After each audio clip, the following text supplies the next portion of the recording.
শ্যামনগর মুলাজোর ব্রহ্মময়ী কালী মন্দিরে ঘটাকরি উদযাপিত অন্নকূট উৎসব।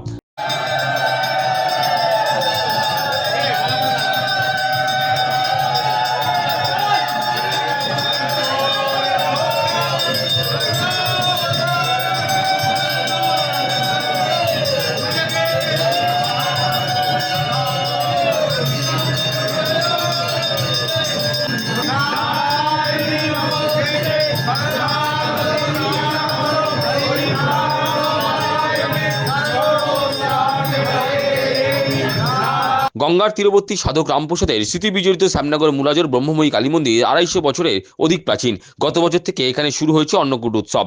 এবছর মঙ্গলবার ঘটাকরি ব্রহ্মময়ী কালী মন্দিরের প্রাঙ্গণে উদযাপিত হলো অন্নকূট উৎসব। এই উৎসব উপলক্ষে এদিন হাজার হাজার ভক্তের সমাগম ঘটে। মন্দিরে প্রধান পুরোহিত নিমাই চট্টোপাধ্যায় বলেন, মায়ের কাছে তার প্রার্থনা শ্যামনগরবাসীর যেন মঙ্গল হয় আর সকলে যেন সুখে থাকে। দারুণ দারুণ সারা, খুব আনন্দ পেয়েছি। গতবার থেকে দ্বিগুণে বেশি যাত্রী হয়েছে, অনেক যাত্রী হয়েছে। হ্যাঁ, প্রচুর মানুষ সমাগম হয়েছে। সকাল থেকেই আজকে সমাগম আছে, সারাদিন ধরে সমাগম চলছে। এখনও আমাদের দেখুন ওপাশে ব্যাচ চলছে, লম্বা করে লাইন দিয়ে ব্যাচও চলছে। আমাদের মন্দিরে যা গত বছর আমি সাড়া পেলাম প্রথম বছর আরম্ভ করে, এবছর আমি যা দ্বিতীয় বছরে সাড়া পেলাম, আমার তো মনে হচ্ছে আস্তে আস্তে এই প্রচারটা অনেক দূর এগিয়ে গেছে, সবার কাছে পৌঁছে গেছে। আমি আশা করি এ প্রচার অনেক দূর এগিয়ে যাক, সবাই আমাকে সাহায্য করুক, আমি যাতে এই অনুষ্ঠানটা বছরের পর বছর করে এগিয়ে যেতে পারি, এই প্রার্থনা রাখছি। আর সবার কাছে সবার মঙ্গল হোক, শ্যামনগরবাসীর মঙ্গল হোক, আমার যারা পরিবার আছে, যারা আমার সবাই আমার পরিবার, সবাই শান্তি পাক, সবাই আনন্দে থাকুক, সবাই সুখে থাকুক, এই আমি বার্তা সবার কাছে দিই, সবাই যাতে আনন্দ পায়, সবাই যাতে সুখে থাকে। অপরদিকে বিজেপি যুব মোর্চার রাজ্য সম্পাদক উত্তম অধিকারী বলেন, মায়ের কাছে আশীর্বাদ চাইলাম যাতে বাংলায় সুখ শান্তি ফিরে আসে। তিনি আক্ষেপের সুরে বলেন, মা মাটি মানুষের সরকার যুবকদের ভবিষ্যৎ নষ্ট করেছে।